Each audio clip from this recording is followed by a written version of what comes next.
After spending some time on Broadway, she returned to Boston to join the Freedom Trail Players, appearing as Abigail Adams. Word of Julia's unique form of education reached the State House, and in 2003, former Governor Mitt Romney presented a proclamation naming Julia as the official Abigail Adams of the Commonwealth. Julia was also presented with a citation for excellence in teaching from the Governor's Council. Her wide array of characters include Revolutionary War muse Mercy Otis Warren and Mother Goose. Tonight, she appears as Abigail Adams. Please welcome Julia Donahue.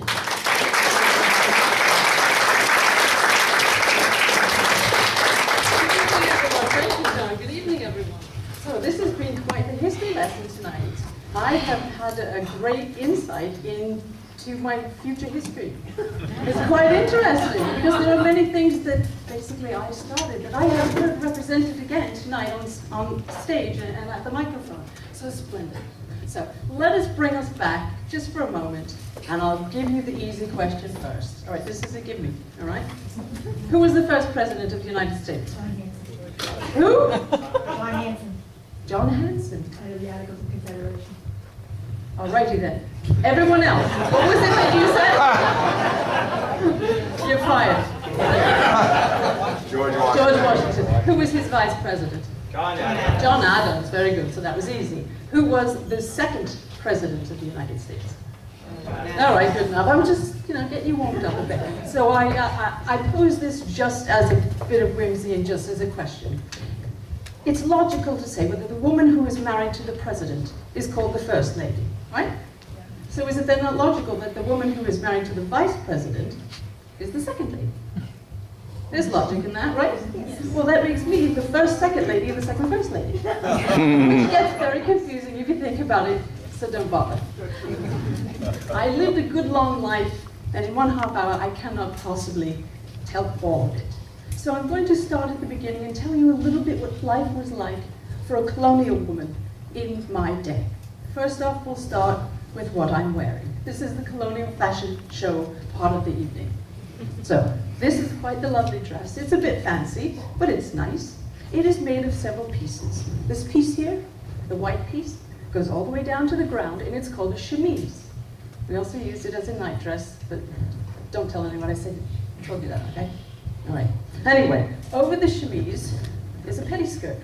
Not a petticoat, not a skirt. It's only halfway up, so it's a pettiskirt. Got it? All right, not bad. Underneath that, I am wearing a corset. Yes, a corset that laces up the back, and if you can see the laces? It's quite tight, and it keeps me very upright, and it inhibits my intake of air, which makes it very difficult. Moving on from that. Now, when I do that, I talk louder. That's magic. You're doing that, aren't you? It's funny. Anyway, in my day, women were not permitted to own things. They could have things, but everything was owned by the husband. But honestly, did you ever know a woman who didn't have some sort of stuff? Really? And we were not permitted to carry those bags like you have on your shoulders, or those packs that you wear on your back. So where do we keep things? Ooh. Hey, don't do that. I was trying to do that code thing. Anyway, do I put it here? Oh, your grandma would not be pleased if you did that. Don't do this in public. So, up the sleeve, right? How many people's grandma keeps a tissue up their sleeve? Yeah, right? No, that wouldn't be where we kept it either. That would be rude. We keep it here. What, did you think it was all me under there? No, these are pockets. And in my pockets, I have my stuff. Basically, a handkerchief for the nose, whatever. But that is where we kept it underneath the dresses. I don't usually lift my skirts to show people what's under them, but it was just really the pocket. Now, on my dress, you will see some chains that look like jewelry. This is called a chatelaine. Can you see it in the back? Yes. It's called a chatelaine, and a chatelaine basically is a pin with chains hanging off of it, like that. This is my sewing gear. This little case here, that's where I keep the pins. I keep my sewing needles here. And this is a pin cushion. And this, oh, I didn't get to smell that one. This is a magnifying glass, as my eyes are not what they used to be, and it's difficult to thread needles. And this is the key to my house. Have you ever lost the key to your house? Or the keys to your car, Mr. Horgan? Have you ever lost the keys to your house? Yeah? Pin them to your dress. You won't lose them that way. Actually, this key fits a box. It is the box where I keep all of the letters that I received from John. And much is remembered of us because of the writing of these letters. And I kept them all, and he kept mine. And then a great-great-grandson decided to publish them, which I'm sure you enjoy. But a woman's private letters to her husband should not be published. Anyway, I have the letters in a box, and the box has a lock, and the lock has a key.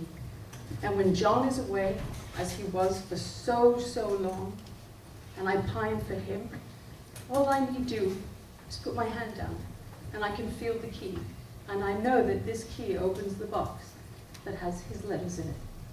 And this is the part where you all say, oh. See, it's good. It's call and response. That's good. It's group participation. There will be no sleeping. I will be up and down the aisles, and I will pick on every one of you. Oh, no, perhaps not. Anyway, so I think about my life and the troubles that we had in colonial days. We had all kinds of sickness. We had a lack of food. We had famine that ruined the crops. We had rodents. We had all of that. I personally had children, but had a husband who was gone for years at a time.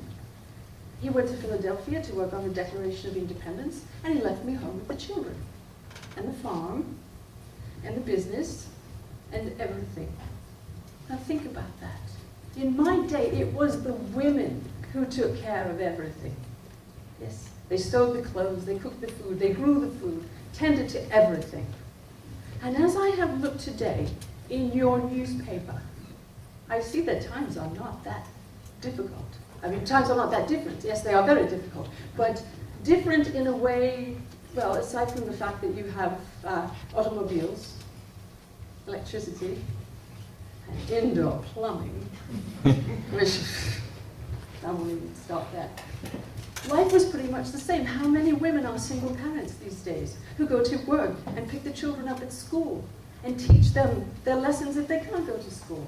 It's really not that much different, except now it's all very electronic, as you say. So you think about those days, and you think about these days, and although you are wearing significantly more comfortable clothing than I am, it's really not that different, I don't think. So there I am in Braintree, which is now called Quincy, but Braintree was a huge area at the time. I had my children. I had girls and boys, and some were trouble, and some were not, and some were presidents, and some were not. But John was in Philadelphia, writing the Declaration of Independence. And although he was gone for all that time, I knew that he was serving our country. And I could not hold that against him, as much as I wanted him home. And the children wanted him home. He was gone. So, as you well know, as I mentioned, the writing of letters was really quite important. And as he was in Philadelphia for all that time, working on this new Declaration of Independence that was going to rule our land, our new country, I was not going to let it be written without putting my 2 cents in. So, let me read you a letter. You may have heard this one, but I'm going to do it anyway. Get my spectacles out. You can see our pockets on both sides. Alrighty. This letter I wrote to John in Philadelphia, 31 March, 1776. I long to hear that you have declared an independency, and, by the way, in the new code of laws, which I suppose it will be necessary for you to make, I would desire you would remember the ladies, and be more generous and favorable to them than your ancestors. Do not put such unlimited power in the hands of the husbands. Remember, all men would be tyrants if they could. If particular care and attention is not paid to the ladies, we are determined to foment a rebellion.